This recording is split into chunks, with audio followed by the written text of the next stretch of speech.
Kalau misalkan Pak Sayuti punya saya dikasih zakat, Bapak nih. ya. Kemudian ngasih saya nih, Pak Sayuti muzaki, saya mustahik nih. Pasti saya kan ada Malu, rasa nggak enak ya, malu nggak enak dan sebagainya gitu ya. Merasa harus membayar budi, membalas budi gitu. Padahal ini kan bukan karena Pak Sayuti dermawan, tapi karena wajib. Gitu. Iya. Gitu ya. Wajib membayar zakat gitu. Nah, itu untuk menghindari itu. Kemudian yang kedua, ketika zakat ini secara langsung dan tidak terkoordinir, ya, misalkan karena yang kenal saya sebagai orang miskin ada 10, maka yang ngasih ke saya banyak. Itu semua? Ya, ke saya semua. Nah, Tidak sedangkan ada orang lain ya nggak tepat sasaran gitu. Kemudian dan biasanya hanya charity, kasih selesai gitu ya. Charity. Tidak bersifat long life, produktif dan sebagainya. Nah, kalau melalui lembaga biasanya memang akan ada hal-hal seperti itu ya, pendidikan. Meskipun ya, kalau Eri Sidowo itu bilang gini, pendirinya Dede ya. Dede 28 tahun Dede harusnya Dede tidak berpikir perut lagi, tapi mikirin zakat leher ke atas. Perut apa gitu Pak? Maksudnya gini, perut ini kan selama ini kita ngasih makanan lagi, maka harusnya leher ke atas, pendidikan, kemudian bisnis dan sebagainya. Mungkin effortnya lebih besar dan nggak langsung hasilnya.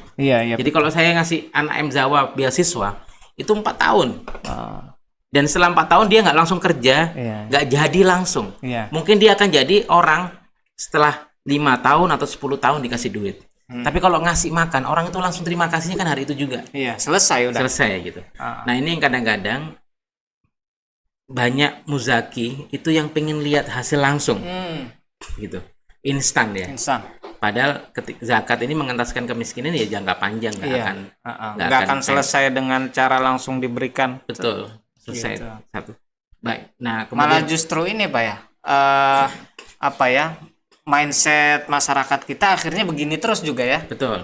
Jadi ngantri ya, di beberapa orang-orang kaya ngantri panjang, seneng orang kaya itu ngasih.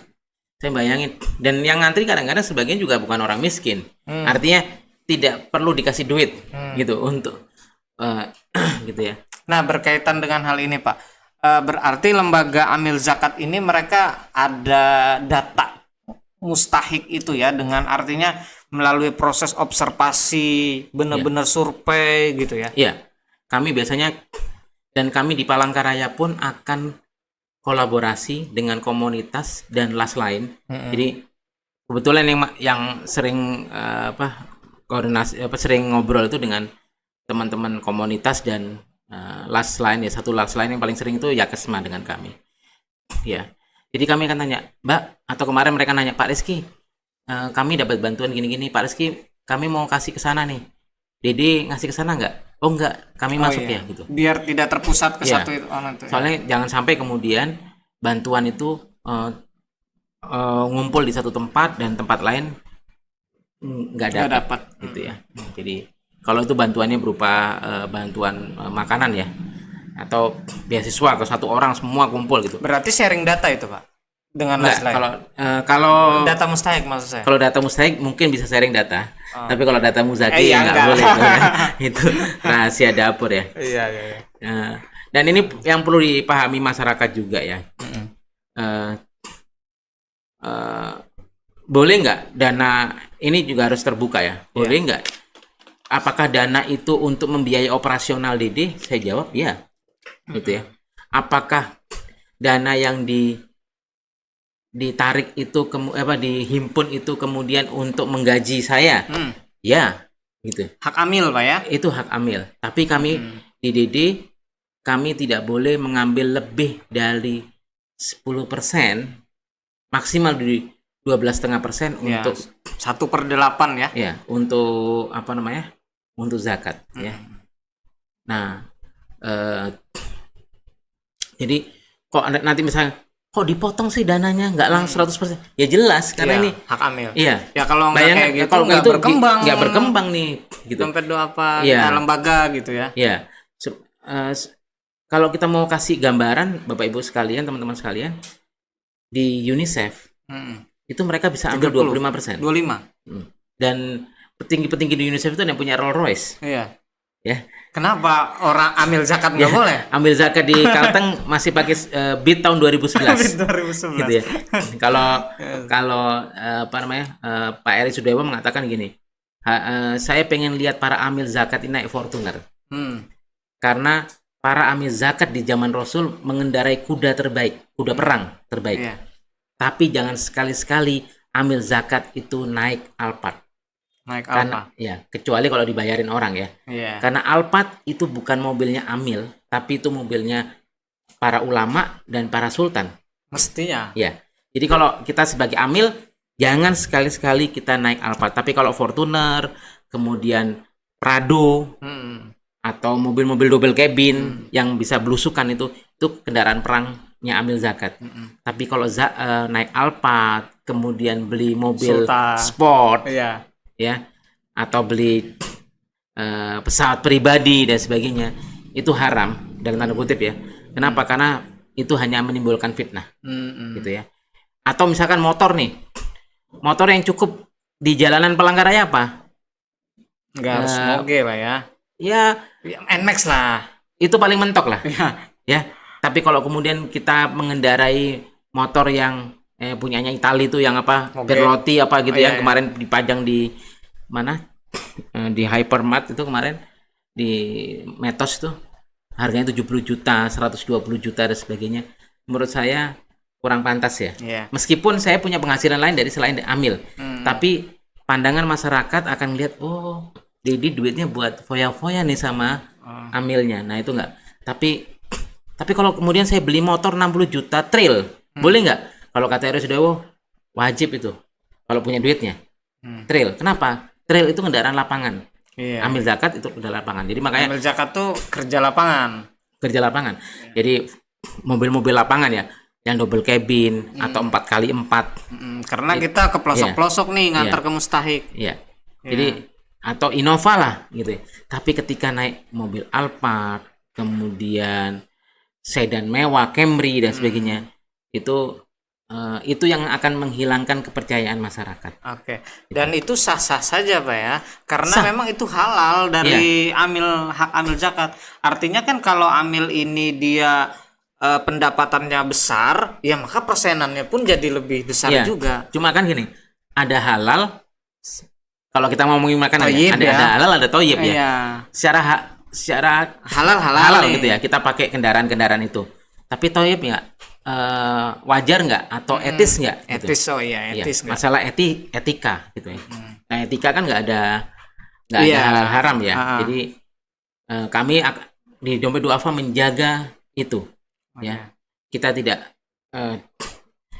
ini yang terjadi kan di lembaga lain gitu ya, pajak misalkan gitu, yang kemudian lihat sekarang ditegur ya para pegawainya, kemudian flexing dan sebagainya, mobil mewah dan sebagainya. Nah, itu kan sebetulnya boleh, gaji mereka ada yang sampai 100 juta, tapi masalahnya patut atau tidak patut. Atau tidak patut. Gitu. Nah, Fitnahnya ini ya. Ya, fitnahnya ini. Apalagi, karena orang nggak ngelihat kan gimana penghasilan dan sebagainya. Mungkin yang ada dana lagi yang dikelola yang kemudian punya penghasilan lain selain itu dan sebagainya yang dikelola oleh, kan lembaga zakat ini tidak hanya zakat ya Pak Saidi. Iya. Tapi sekarang kan izinnya kalau udah berdoa wakaf ya. Wakaf. Artinya ada dana wakaf yang dikelola besar dan sebagainya gitu. Nah, ini menarik, nanti kita juga akan berbicara kapan-kapan berbicara tentang wakaf, Pak ya. Sebenarnya ini waktunya sangat singkat sih. Mudah-mudahan nanti oleh tim dan panitia waktunya diperpanjang, kita bisa berbincang-bincang lebih banyak lagi tentang zakat, infak, sedekah dan wakaf. Intinya kita perlu sampaikan nih, kita perlu edukasi masyarakat agar tahu betapa pentingnya membayar zakat ke lembaga. Nah, mungkin satu hal Pak yang sedikit singkat yang bisa Bapak sampaikan terkait untuk kepada masyarakat lah. Kenapa mereka seharusnya membayarkan ke lembaga? Ya, pertama yang tadi ya, lembaga tahu mana data yang tepat gitu ya. Karena kita punya jaringan, kemudian kita punya jejaring ya, yang artinya kita dapat ini apa kurang ini kurang itu dan sebagainya gitu ya. Kita data mustahik ya punya gitu ya. Kemudian yang kedua, menghindari Penumpukan pemberi dan penerima, barrier psikologis ya, atau masalah psikologis ya. Jadi ketika orang ngasih itu kan dianggap dia lebih mulia yang dikasih kan kayak gitu ya. Padahal sebetulnya mustahik dan muzaki ini kan sama-sama mulia ya. Kalau nggak ada mustahik ya nggak ada muzaki gitu. Nah, muzaki ini bukan kemuliaan tapi itu kewajiban ya kan ya, artinya itu kan kewajiban. Nah, jangan sampai kemudian mustahik ini menjadi nggak enak dengan muzaki, nggak independen ya. Misalkan gini Pak, apa namanya, mustahiknya ini adalah tukang bersih-bersih di sebuah kampung. Muzakinya adalah orang kaya di situ dan dia ngasih langsung. Maka ketika orang kaya ini buang sampah sembarangan, nggak berani negur. Kenapa orang ini ngasih saya duit ini? Padahal bukan duit dia itu. Betul. Itu kan duitnya orang. Iya. Itu hak dia malah. Hak dia gitu. Gitu, hak dia. Nah, ya. Itu yang kedua ya. Kemudian yang ketiga, lembaga zakat ini punya program ya. Programnya macam-macam, tidak hanya jadi selama ini pikiran adalah ngasih duit selesai gitu. Tapi lembaga zakat ini tidak hanya itu ya. Tapi kami juga, jadi kan zakat itu untuk 8 asnaf ya. Biasanya hampir semua lembaga zakat itu akan nyasar ke 8. Tapi kalau kita ngasih langsung, biasanya pikiran kita hanya kepada satu, miskin. Padahal boleh nggak saya ngasih Pak Sayuti nih? Boleh nggak zakat? Boleh nggak nih saya ngasih? Mobil punya, gaji cukup. Masuk di mana saya Pak? Mobil apa? Handphone bagus, ya. Makan tiap hari bisa dan sebagainya. Bahkan bayar zakat nih. Kan Pak Sayuti bayar zakat ya, lewat Basnas ya. Boleh nggak Pak Sayuti dapat zakat? Boleh. Dari mana masuknya? Lihat programnya, apa yang dilakukan oleh Pak Sayuti. Misalkan Pak Sayuti bikin sebuah program, misalkan pemberdayaan masyarakat di sebuah tempat, ya, atau melakukan edukasi ke masyarakat terkait misalkan kebersihan dan sebagainya di masyarakat, maka bisa masuk kan melalui apa fisabilillah kan. Kemudian misalkan Pak Sayuti bikin podcast ini. Kemudian ini kan edukasi nih ke masyarakat. Ya, edukasi. Bisa nggak? Bisa, ini haknya amil. Hak amil juga. Ya? Ini kan amil. Amil, ya? Oh iya ini amil. Ini masalah amil. Amil, gitu. Kita lembaga juga. Jadi jangan lihat kok orang kaya dikasih duit nih dari dana zakat. Ya dilihat apa yang dikerjakan, programnya apa. Ya. Tapi kan biasanya orang akan kalau itu nggak dibutuhkan banget dia akan nolak biasanya kan gitu ya. Iya. Ya. Dan tapi kalau ditanya boleh nggak? Boleh. Gitu. Bahkan orang kaya raya pun boleh nggak dapat. Nah, intinya ya kan? Pak Sayuti boleh dapat. Jadi orang kaya raya boleh nggak? Nah itu kan kayak gitu. Jadi 8 asnaf. Kalau konsentrasinya las itu di 8 asnaf. Tapi kalau kita kasih ke pribadi, biasanya kalau nggak fakir miskin udah itu aja. Betul. Kita mau ngasih, oh ini sudah punya ini Pak Rizky enggak? Bisa jadi dia itu hak dia gitu. Ya. Jadi kalau kita ngelihat Pak Sayuti kalau menurut saya ya, kalau zakat ini benar, di jalannya benar ya. Kemudian penghimpunannya memang sudah mencakup ke semua ya. Maka nggak ada marbot yang miskin ya. Marbot masjid ini Marbot harus punya gaji tetap. gaji tetap, visabilillah kan dia. Ya, fisabilillah. Gitu ya. Kemudian tidak ada guru yang miskin Ya. karena dia visabilillah. Dan itu jauh lebih berdampak Kalau bisa 25 tidak tahun ada ke depan. guru honor lagi, Pak. Iya.